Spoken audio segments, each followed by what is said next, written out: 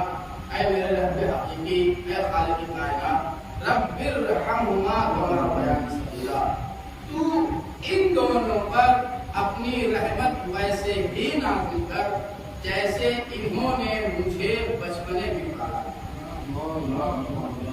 عزیزان محترم، سب سے بڑا سوال یہ پیدا ہوتا ہے کہ وہ رسول اپنے والدین کی قبر پر آیا ہے کہ جس رسول کو پروردگار عالم نے خود لقب دیا ہو قرآن مجید میں کہ وما ارسلناک الا رحمۃ للعالمین، اے میرے حبیب ہم نے آپ کو نہیں بھیجا مگر یہ کہ عالمین کا رحمت بنا کر. تو سوال یہ سب سے بڑا یہ ہوتا ہے کہ وہ رسول جو عالمین کے لیے رحمت بن کر آیا ہو، اس رسول کو کیا ضرورت ہے کہ اپنے والدین کی قبر پر جا کر پروردگار عالم سے اپنے والدین کے لیے رحمت دعا اپنے والدین کے لیے جو خود عالمین کے لیے رحمت بنا کر بھیجا گیا ہو، جو لوگوں کو رحمت بانٹتا پھرا ہو، جو لوگوں کو زحمت نہیں اب اپنے اوپر اذیت سہ کر بھی لوگوں کو رحمت، لوگوں کو شفقت، لوگوں کو نرمی، لوگوں کے ساتھ محبت سے پیش آتا ہو، وہ رسول جب والدین کی خبر پر آتا ہے تو کہتا ہے پروردگار تجھے اس صاحب قبر کا، اس رسول کا واسطہ ان دونوں پر اپنی رحمت ویسے ہی نازل کر جیسے انہوں نے مجھے بچپنے میں پالا تھا. تو جواب صرف اس کا اتنا ہے کہ پروردگار عالم زبان رسول سے ہم تک پیغام پہنچوا رہا ہے کہ جب رسول اپنے والدین کی رحمت کے لیے دعا کرتے ہیں تو تم کس خوش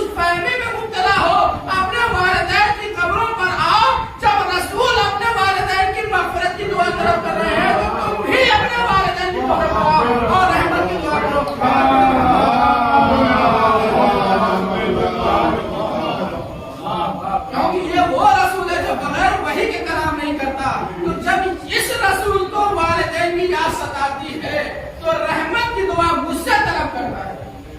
مغفرت کی دعا مجھ سے طلب کرتا ہے, بخشش کا سامان مجھ سے طلب کرتا ہے. تو تم تو غیر معصوم ہو, تم تو گنہگار ہو, تم کس خوش فہمی میں مبتلا ہو کہ اپنے والدین کی یاد نہیں کرتے.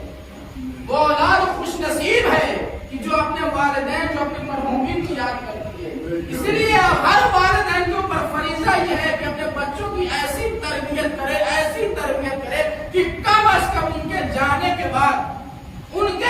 کے بعد ایسے لوگوں کو نہ بلایا جائے جو صرف اور صرف وقت گزاری کے لیے آئے لیکن ان کے والدین کے لیے سال نہیں کر سکتے. اتنا تو اولاد کو تربیت دینی ہی چاہیے, والدین کو بچوں کو اتنا پڑھانا ہی چاہیے کہ بعد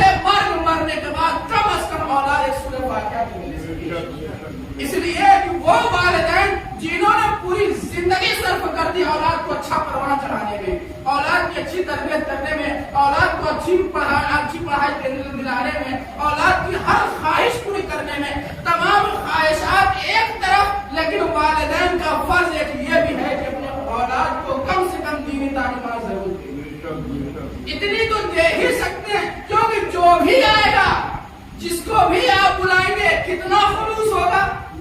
اس کی گارنٹی کوئی نہیں دے سکتا. لیکن جب والدین کا ہی سارے ثواب بچے خود پڑھیں گے, بچے خود کریں گے, تو کم از کم یہ احساس ہوگا کہ میں اپنے والدین کے لیے سورہ فاتحہ پڑھ رہا ہوں, میں اپنے ماں باپ کے لیے سورہ فاتحہ پڑھ رہا ہوں, میں اپنے بھائی بہن کے لیے سورہ فاتحہ پڑھ رہا ہوں. اس کے خلوص کی گارنٹی نہیں ہے کہ اس کا خلوص کس مقام پر ہے. کم از کم اولاد اس نیت سے تو اپنے والدین کے لیے سارے ثواب کرے گی, سورہ فاتحہ تو پڑھے گی, قرآن خوانی تو کروائے گی. وہ یہ دیکھے گی میں جتنا خلوص اپنے والدین کے لیے انجام دوں گا, پروردگار عالم کہیں میرے علم میں, میرے درست میں, میرے قوت میں اضافہ ہوگا. اس لیے کہ ماں کا مرتبہ جہاں اتنا زیادہ بلند ہے, ماں باپ کا بھی مرتبہ بلند ہے. اس لیے کہ مولا کائنات امیر المومنین کا کریم نامی کا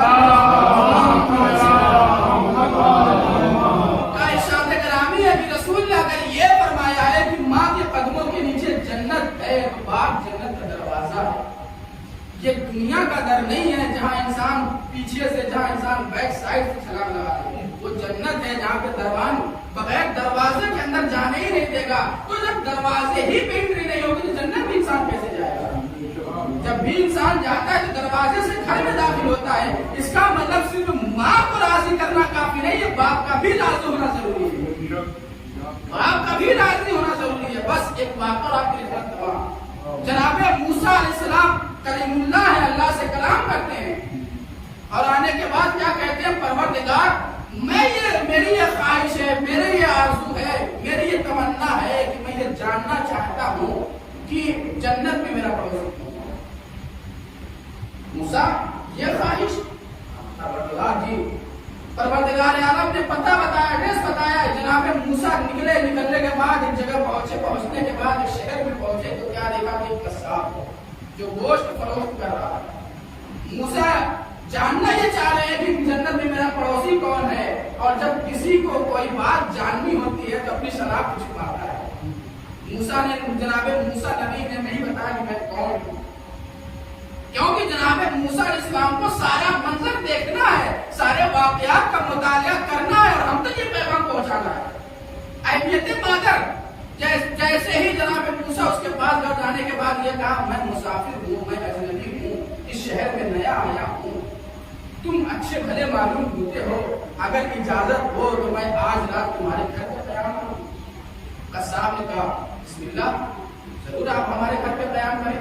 صبح ہو جائے گی میں اپنے وطن کو لوٹ جاؤں گا. جناب موسیٰ نبی نے کہا. شام ہوئی, گوشت فروخت کرنے کے بعد اس نے دکان بند کی, کچھ گوشت کے حصے کو لیا, لینے کے بعد جناب موسیٰ نبی علیہ السلام ساتھ ساتھ چلے رہے. یاد رکھیے گا, میں نے ایک بار مجلس میں بھی یہ کہا تھا کہ جناب رسول خدا پیچھے پیچھے چل رہے تھے, ضعیفہ آگے آگے چل رہی تھی. حاجی کو راستہ پتا ہوتا ہے, لیکن پھر بھی اپنی شناخت بچانے کے لیے اگر یہاں پر کوئی قصاب آگے آگے, کیونکہ اسے گھر کا پتا ہے, موسیٰ نبی کو پتا ہوگا, پتا ہے, لیکن پھر بھی منزل تک پہنچانے کے لیے جیسے گھر قریب آیا, ایک حجرے میں جناب موسیٰ کو بیٹھا,